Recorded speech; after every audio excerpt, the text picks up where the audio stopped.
Like everyone else who wanted to seek out an economic opportunity here in America, I left the Philippines and came here in 2007, leaving my two kids behind so I would be able to send money home to provide for them a better quality life. The first few months that I arrived here, I work in an office, and it was about 25 miles from where I live. So each working day, I have to wake up early to be able to catch the bus for the 2-hour bus ride. And same thing in going home. My landlady saw me struggling, waking up early and coming home late, tired and hungry. So one day she asked me if I would like to work as a live-in caregiver, as she owns an agency, citing out or pointing out the benefits on saving, like on transportation, because I don't have to commute every day, on food because the family provides for them, and on clothing, I would say big time because I only have to wear scrubs year-long when I was on duty. So I tried working as a reliever on weekends.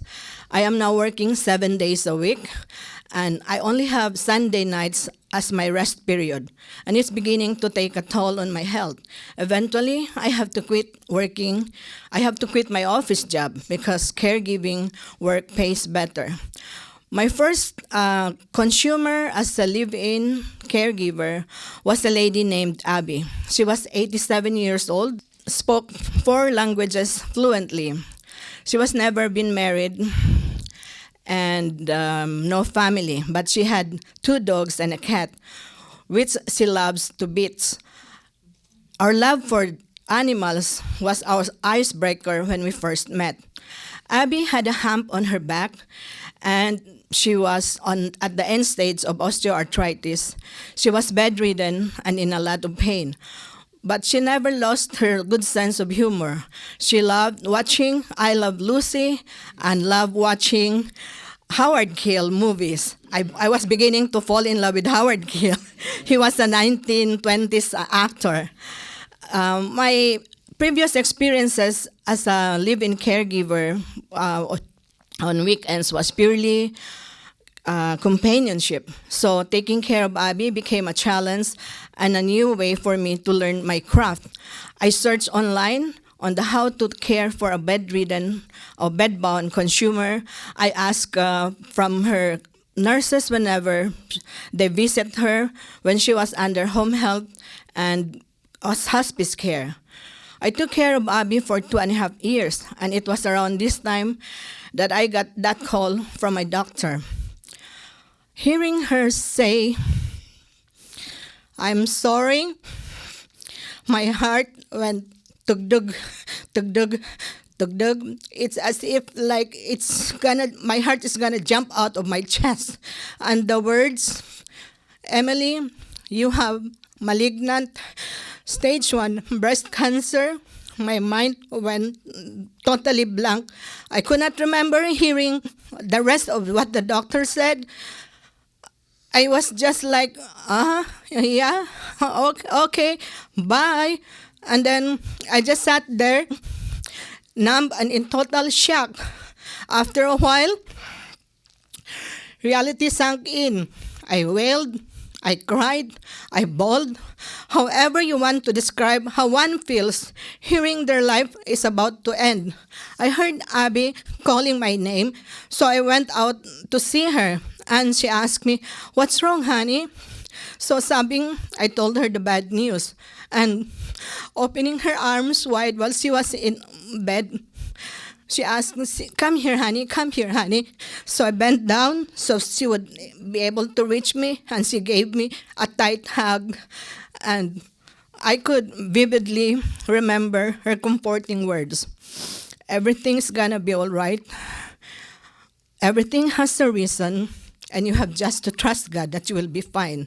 And besides, having breast cancer these days is, if detected early, is curable and treatable." And I told Abby, I know, but it's tough to be sick here in America. I have no health insurance. I have no money. I have no family. to take care of me here. Just thinking about going through the operations, the treatments, and the time it would take seemed like too much for me to handle. And jokingly, Abby said, I know it's tough to be sick.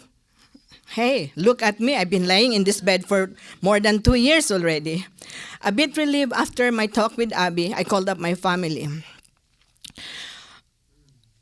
I have to stop working when I underwent 2 operations, lumpectomy and the removal of my ovaries. And I resumed part-time work during months of intensive chemotherapy and radiations to earn my keep. But sad to say, Abby, whenever I was on duty, Abby never failed to give me comfort, never failed to give me her motherly love, never failed to give me encouragement. She would touch my head when I was going bald, slowly losing my hair to totally going bald. And she was even curious enough to ask me, how about down there? Is it also balding? And she was so excited to see an inch growth in my hair when it was growing back. But sad to say, Abby passed after 2 weeks when I resumed full-time work due to pneumonia. And our bond was so strong that Abby bid goodbye to me. It was on a cold December night. I was all bundled up, my bed facing Abby's hospital bed. And I could feel the coldness creeping from my feet going up to my body. And I felt so cold and I was trembling. I was all bundled up with a blanket and a comforter. And I know that Abby had passed. So I stood up and went to check on Abby, and there she was, no longer breathing. Having breast cancer didn't change my sense of self. Instead, it has given me a new outlook towards life. I can now relate how it is to be a consumer because I was once in their shoe. I can feel their emotions, their fear, their anger, their grief, their anxiety, the uncertainties of their future. And caregiving is no longer just a job for me. I tried to do my best to give the 101% the care, the tender loving care that I could possibly give. I tried to be the best that I could be. I became more compassionate. And I am no longer just another fixture or furniture in their home. I became an integral part of their lives because I care. To this day, I can still remember Abby, and I was so thankful that at the time I was in my darkest moment, she was my consumer, she was there for me. Thank you. And by the way, I am now a cancer survivor.